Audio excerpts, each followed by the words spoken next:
আল্লাহর নবী ফাতেমার জন্য পাত্র জোগাড় করলেন। পাত্রের নাম হযরত আলী। ধনী পরিবারের কোনো পাত্র ছিল না। নবী যদি ইচ্ছা করতেন তাহলে মক্কার বড় বড় ধনী ব্যক্তির সন্তানের সাথে বিবাহ দিতে পারতেন,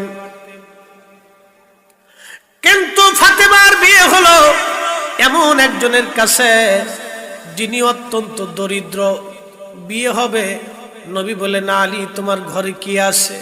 বলে, হুজুর আমার একটা মাত্র বর্ম আছে, একটা মাত্র তলোয়ার আমার হাতে আছে, আমার ঘরের মধ্যে কিছুই নাই, শোয়ার জন্য আমার একটা কোন রকম চৌকি আছে, আর একটা কম্বল, মাথায় দিলে পা বের হয়, পায়ে দিলে মাথায় বের হয়ে যায়।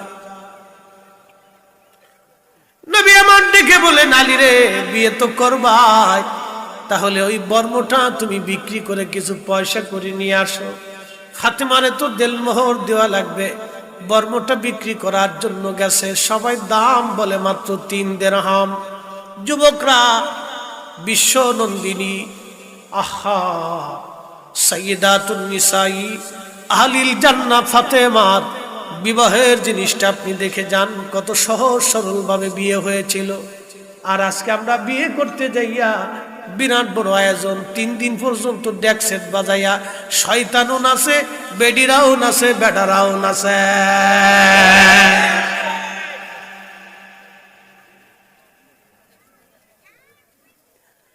বেডা নাচে, বেডি নাচে, শয়তানও নাচে।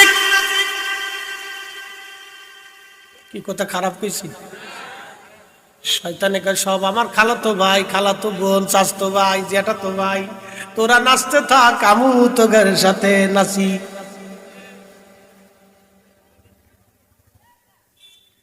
এটি একটা প্রশ্ন করি, জবাব দিবেন। বউ হলো আপনার,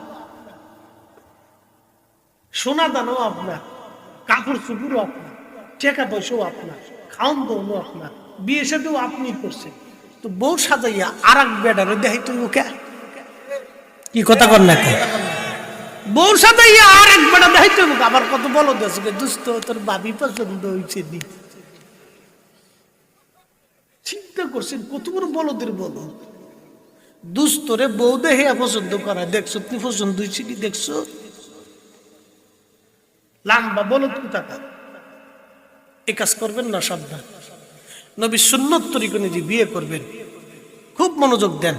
হযরত ফাতেমার বিয়ের কথাটা শোনাচ্ছি, এই জন্য মা বোনদের কিছু বোঝা উচিত। হযরত ফাতেমা আলীকে বললেন, নবীজি আলীকে বললেন, আলী রে বর্ম বিক্রি করো। বাজারে গেছে বর্ম বেচার জন্য, সবাই দাম বলে মাত্র 3 দিরহাম। হযরত উসমান গনি ডাক দিয়ে বলে, আলী রে কত টাকা বর্ম বেচলা? আলী বলে, উসমান রে মাত্র 3 দিরহাম দাম হয়, বিক্রি করি নাই। এই 3 দিরহাম দিয়ে কি আর বিয়ে শাদী হবে? হযরত উসমান বলল, আলী রে যাও, আমি তোমাকে 270 দিরহাম দিয়ে তোমার কাছ থেকে বর্মটা কিনে নিলাম। হযরত আলী 70 দিরহাম নিয়ে রওনা। উসমান গনি ডাক দেয়া বলে, আলী দাঁড়াও, তুমি জমিনের বীর মুজাহিদ, বর্ম তো তোমারই লাগবে। আমি তো কিনেও নিলাম, তারপরেও তোমাদের জন্য এই বর্মটা আমি হাদিয়া দিয়ে দিলাম। কেমন দিন সেই দিন ছিল রে! এখনকার দিনে টাকা হাওলাতি দিবার চাই না, দিলে আর ফেরত পাওয়া যায় না। টাকা চাইতে চাইতে যান শেষ, উড়াইতে গেলে জুতা ক্ষয় শেষ। দোকানদার বাকি দিলে কাস্টমার আর খুঁজে পায় না, হারিকেন ধরে। আমরা এত মুসলমান, দিবার সে দিলাম না এক জবান। যেই জমিনের উপর আজ বসে আছেন, আগামী দিন এই জমিনের নিচে ঘর হবে। কত মানুষ কবর দেশে চলে গেল রে, আর কোনো দিনই সুনামগঞ্জের এলাকার থেকে ফিরে আসে নাই। একদিন মাটির ভিতরে হবে ঘরে, মন আমার কেন বান্ধ দালান ঘর, মন আমার কেন বান্ধ দালান ঘর। হযরত আলী সুগন্ধি কিনলেন, কিছু কাপড় চোপড় কিনলেন, বিয়ের জন্য রেডি। ফাতেমা কাঁদতেছে, নবীজি কাছে যায় বসলেন। মা ঘরে নাই, এতিম মা জননী আজ ঘরের মধ্যে নাই। ফাতেমার বয়স তখন 18 বছর। হযরত ফাতেমার বয়স তখন 18 বছর। 18 বছরে ফাতেমাকে বিয়ে দেওয়া হয়েছিল। হযরতে ফাতেমা রাদিয়াল্লাহু আনহা বসে বসে কাঁদে, আর আমার দেশের বেডিরা বইয়া বইয়া আসে। খাপ মনোযোগ, আল্লাহর নবী রাসূল কারীমের শান বলে বলে আমি ফরিদি সাহেবের পক্ষে শেষ করা সম্ভব না। ফাতেমা রাদিয়াল্লাহু আনহা কাঁদতেছিলেন। ঠিক এমন সময় নবীজি আস্তে করে ফাতেমার কাছে যায় বসছে, বলতেছে, ফাতেমা রে, তোমার বুঝছি মন বেজার, সেই জন্য তুমি কাঁদতেছ। আলীর সাথে তোমাকে বিয়ে দিলাম, অত গরিব মানুষ, আমি জানি আলী গরিব, কিন্তু ফাতেমা রে শোনো, আমার আলী সর্বপ্রথম কালেমা পড়ছে। আরো জোরে। 10 বছর বয়সে আমার আলী কালেমা পড়ছে। জাহিলিয়াতের কোন শরাবি খারাবি নাপাক আমার আলীর শরীরে স্পর্শ করে না। একসাথে বলেন আল্লাহু আকবার। মাইয়া কেমনে বিয়ে দেবেন এটা দেখেন। খালি পয়সাওয়ালা পোলা খুঁজে, পয়সা আছে কার? ও পোলা গাঁজা খায় না বাবা খায়, তার কোনো হিসেব নাই। ও চরিত্র বালা কি বালা না, আরেক বেটির লোকে ফষ্টি নষ্টি করছে এটা দেখে না, খালি পয়সা তালাশ। আরে রাসূল করিম যদি ইচ্ছা করতেন মদিনার, মক্কার, আরবের সবচেয়ে বড় ধনী ব্যক্তির সাথে বিয়ে দিতে পারতেন, কিন্তু আলীকে খুঁজছে। ব্যাখ্যা দিতেছে নবীজি ফাতেমার সামনে, ফাতেমা, আমার আলী 10 বছর বয়সে কালেমা পড়ছে। জাহিলিয়াতের খারাবি শরাবি নাপাকি হারামি আমার আলীর শরীরে স্পর্শ করে। আমার আলী পবিত্র। একসাথে বলবেন আল্লাহু আকবার। মেয়ের সামনে বাবা ছেলে সম্পর্কে ব্যাখ্যা দিচ্ছে, ফাতেমা মন খারাপ করো, তোমার স্বামী তো আমি পছন্দ করি নাই, তোমার আল্লাহ নিজে পছন্দ করছে। না আর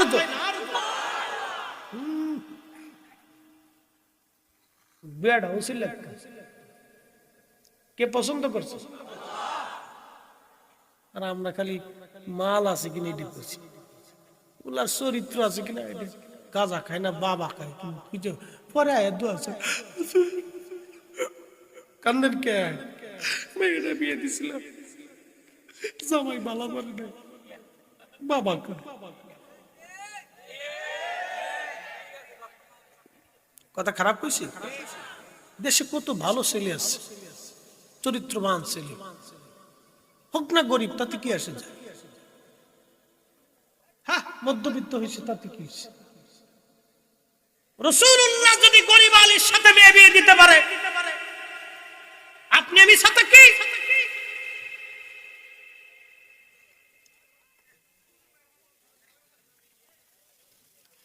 খুব মনোযোগ দিয়ে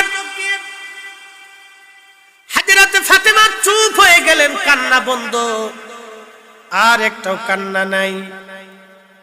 বললেন, আব্বা জান, আমার স্বামী যিনি পছন্দ করেছেন তার পছন্দের বাহিরে আর তো কোনো পছন্দ হতে পারে না। আলহামদুলিল্লাহ, আমি আল্লাহর সন্তুষ্টিতে আমিও ফাতেমার সন্তুষ্টি। একবার জোরে বলা যাবে কি মারহাবা? বিয়ে হইছে, ডেকসেট বাজাইছিল না? হ্যাঁ, কোনটা ভাবি, কোনটা ননদ, কোনটা দেওর, কোনটা খালাতো ভাই, কোনটা ফুফাতো ভাই, কোনটা জ্যাঠাতো ভাই, কোনটা দুলে ভাই। ওরে বাপরে বাপ, দুলে ভাই।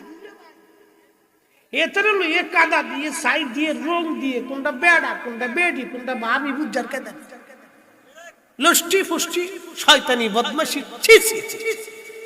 লজ্জা করা উচিত মিয়া, উত্তর লজ্জা। হ্যাঁ কথা বলেন, উত্তর লজ্জা।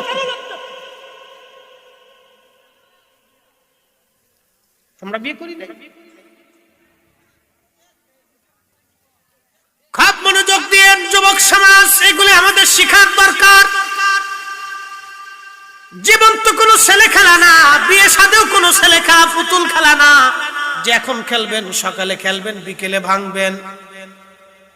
একটা সংসারে যখন তালাক হয়, একটা সংসারে যখন তালাক হয় তখন ওই তালাকের এফেক্টটা সন্তানের গায়ে যায় পড়ে। আপনাদেরকে আজকে বাস্তবতা থেকে শোনাই। আমাদের একজন বক্তা তিনি মারা গেলেন, নাম বলবো না। ওনার এক ড্রাইভারের সঙ্গে আমার মাহফিলে হঠাৎ করে ওনাকে ফোন দিলাম, ভাই আসেন তাড়াতাড়ি, ইমার্জেন্সি আমার গাড়ি নষ্ট যাইতে হবে। তাড়াতাড়ি করে ওনাকে নিলাম। মাহফিলে যাইতে যাইতে গল্প করলো, বলে হুজুর অমুক চিনেন নাম, বলে হাত চিনি, বলে উনি আমি ওনার ড্রাইভার।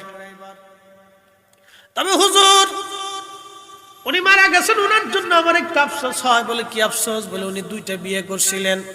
প্রথম স্ত্রীর ঘরে একটা মেয়ে হয়েছিল, স্ত্রী তালাক হয়ে গেছে, দ্বিতীয় স্ত্রী করেছেন, সংসার করেছেন, সেখানে বাচ্চা কাচ্চা নিয়ে তিনি থাকেন, কিন্তু প্রথম মেয়েটার খোঁজ খবর উনি তেমন নেন নাই। বুঝে যায় হুজুর আলেম জালেম কারো সারো না, বেইনসাফ তো বেইনসাফ, ন্যায় তো ন্যায়, অন্যায় তো অন্যায়। আমি বললাম তারপরে কি ভাই বলবেন কি? লোকটি বলতেছে হুজুর সেই মেয়েটাকে দেখার জন্য আমাকে সাথে করে নিয়ে গেল। ওই মেয়েটাকে আর একটা লোক দত্তক পালে। হুজুর বিশ্বাস করেন বিরাট বড় ব্যথা পাইছি সেই দিন, কষ্ট পাইছিলাম। ওই মেয়েটার কাছে যাওয়ার পরে মেয়েটা নিজে বাবার জুতা দিয়ে পিটাইছে। না নাউজুবিল্লাহ বললেন না, বলার দরকার না, আমি বলতেছি কেন পিটাইছে। পিটানোর ভিতরে কারণ আছে, যদিও এটা হারাম নাজায়েজ, কিন্তু মেয়েটা সহ্য করতে পারে নাই। ওই যে তালাক, মায়ের সাথে বেমানান সারাসারি, ওই কষ্টটা, ওই এফেক্টসটা, ওই ব্যথাটা মেয়ের কলিজার ভিতরে তিলে তিলে তিলে তিলে বড় হয়েছে। এই জন্য বিয়ে শাদী কোনো পুতুল খেলা না যে সকালবেলা খেলবেন বিকেল বেলা ভেঙে দিবেন। এটা একটা জীবন, এটা একটা সংসার, এটা একটা পরিচয়। আমার বাবা মার বিয়ের মাধ্যমে আমার পরিচয় হয়েছে, নাইলে আমি হারামজাদা হইতাম। কি কথা বল না।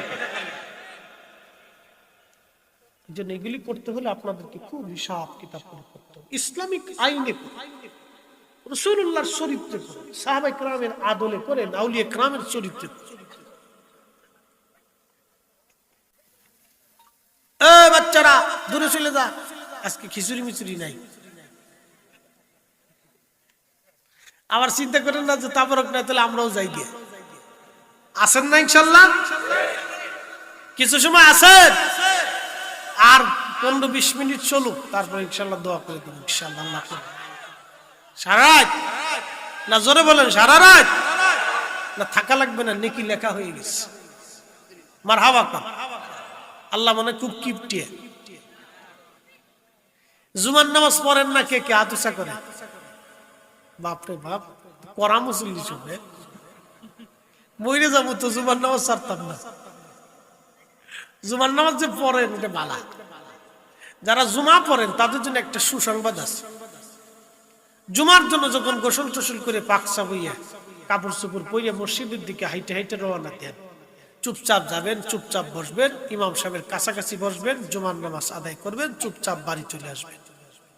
আল্লাহ রাসূল বলতেছেন সুনানুত তিরমিজিতে, প্রত্যেক কদমে কদমে আল্লাহ 1 বছরের নফল রোজা, নফল নামাজের সওয়াব আল্লাহ লিখে দেন।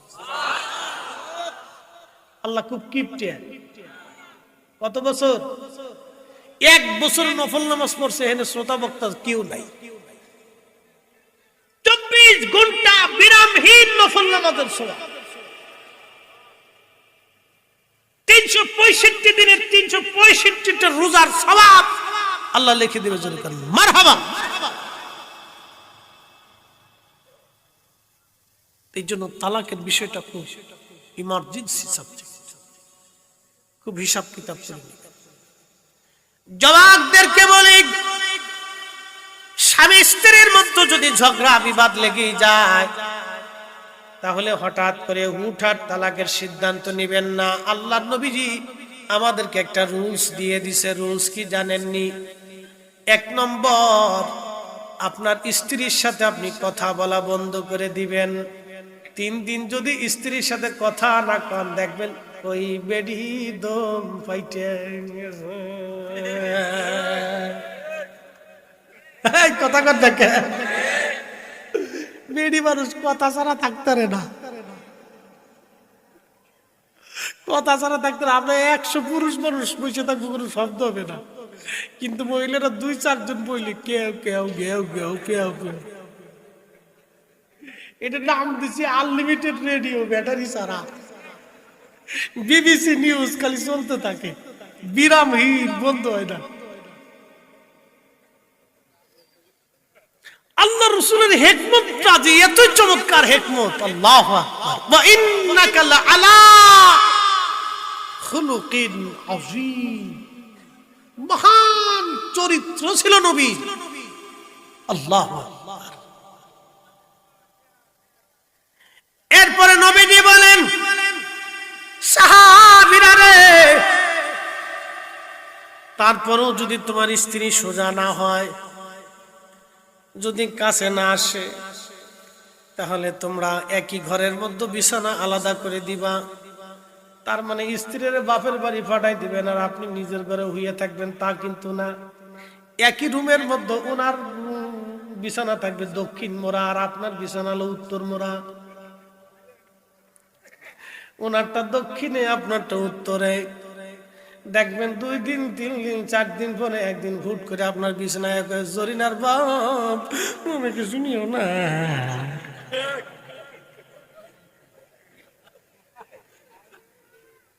আল্লাহু আকবার। আল্লাহ রাসূল কিভাবে উম্মতকে বাঁচানোর জন্য শিখিয়ে দিয়ে গেছে, মারহাবা বললেন না?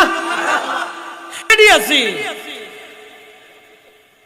বাঁকা আড্ডি দিয়ে বলেছে, এটা সোজা হইতে চায় না, খুব তেনার তেনা, খুব তেনার তেনা। এটা যদি সোজা না হয়, আল্লাহ রাসূল বলেন তাহলে তোমরা মুরব্বি ডাকবা। তারপরও তালাক শব্দ বইল না, এরপরেও তালাক বইল না, মুরব্বি ডাকবা। মুরব্বি ডাইকে সমাধান করার চেষ্টা কর। যদি একান্তই সমাধান না আসে তো মুরব্বিদের মাধ্যমে তোমরা বিচ্ছিন্ন হবে।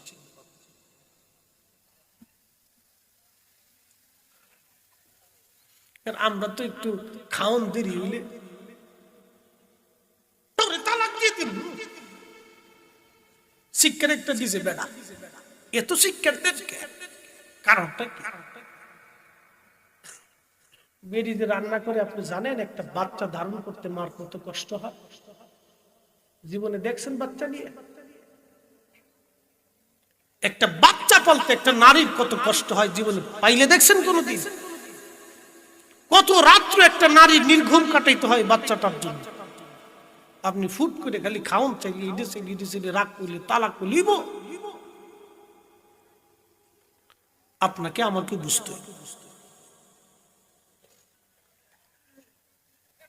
মুসলমান, স্বামী স্ত্রীর মধ্যে বেমানান হবে, ঝগড়া হবে, তার মানে এটা না যে শ্রোতা বক্তা কেউ মুক্ত আছে, সবারই লাগে। আপনাকে মনে হয় লাগে টাকে না, আর কি সব বলি আল্লাহ কি লাগেনিও লাগে। লাগলে সমাধান কি? উঠেন কে? উঠে ধরছে, উঠলে কিন্তু বিপদ না, একবার ফারামানি ঘুমা মেরে দেবো কিন্তু আজকে। উঠতে যদি যাইতে চান তো 10,000 টাকা মসজিদে দিয়ে তারপরে যাইতে হবে, কোনো উপায় নাই। তাহলে আজকে একবার চাদর ধরে টাইনে ধরে আজকে স্টেজে লিয়ে আসবো, দিয়ে যাবেন না কে রে? একসাথে জোরে বলেন তো আল্লাহু আকবার। হযরত আলী এবং ফাতেমার কথা বলছিলাম। হযরত আলী এবং ফাতেমার মধ্যে মাঝে মধ্যে ঝগড়া হয়ে যাইতো। ঝগড়া যে হয় না তা না, একদিন ঝগড়া হয়ে গেল, এই ঝগড়াটা কিন্তু আমাদের মতো ঝগড়া না, মনোমালিন্য, মনটা বেজার করে আলী চলে আসছে। চলে আসছে কোন জায়গা জানেননি? মসজিদে নববীতে আইসা মাটির মধ্যে শুয়ে পড়লেন হযরতে আলী। আপনার যদি কঠিন কোনো রাগ হয় তাহলে সর্বপ্রথমে আপনি দাঁড়াত থেকে বসে যাবেন, বসার পরও যদি রাগ না মিটে তাহলে আপনি শুয়ে পড়বেন। তাও কোন জায়গা শুবেন? খাটের মধ্যে, বিছানার মধ্যে না, মাটির মধ্যে শুয়ে পড়বেন। মাটির সাথে শোয়ার সঙ্গে সঙ্গে আপনার রাগ মাটির সাথে সাথে সাথে মিশে যাবে। 1450 বছর আগে আল্লাহর নবী রাগ মেটানোর জন্য এমন একটা ওষুধ নবীজি দিয়ে গেলেন, যা আধুনিক বিজ্ঞানের পক্ষে এই ওষুধ আবিষ্কার করতে পারে নাই। আল্লাহর নবী বলেন মাটির মধ্যে শুয়ে পড়ো। হযরত ফাতেমা আলীর মধ্যে ঝগড়া হয়েছে, আলী চলে আসছে, নবীজি গেলেন বাড়ি। ফাতেমা রে, আমার আলী কোন জায়গায় আছে বলো। হযরত ফাতেমা বলেন, হুজুর আব্বাজান, আমি আপনার আলীর মনে কষ্ট দিয়ে ফেলছি, বদনবাদ হইছে, মন খারাপ করে আপনার আলী চলে গেছে। আল্লাহর নবী ফাতেমাকে ধমক দিয়ে বলে, আরে ফাতেমা, করছো কি? তুমি আমার আলীর মনে ব্যথা দিয়ে ফেলছো। একবার জোরে বলা যাবে কে মারহাবা? আপনাদেরকে আজকে একটা বুদ্ধি শিখিয়ে দিয়েছে। মায়ের সাথে জামার সাথে ঝগড়া হয়েছে, আপনি মায়ের পক্ষ না, সিস্টেমেটিক। খুব মনোযোগ দিয়ে প্রিয় নবীজি চলে আসছি আলীকে খোঁজার জন্য। খুঁজে খুঁজে দেখলেন মসজিদে নববীর মধ্যে শুয়ে আছে। আল্লাহর নবী পাশে বসলেন। পাশে বসে বসে নরম সুরে নবী ডাকি, আবা তোরাব, ও মাটির বাপ উঠো, ও মাটিওয়ালা উঠো, আর শুয়ে থাকো না, আসো চলো আমার সঙ্গে। নবীজি ডাক দিছে, হযরত আলীর মন খারাপ থেকে ভালো হয়ে গেছে। একবার জোরে বলা যাবে কি মারহাবা?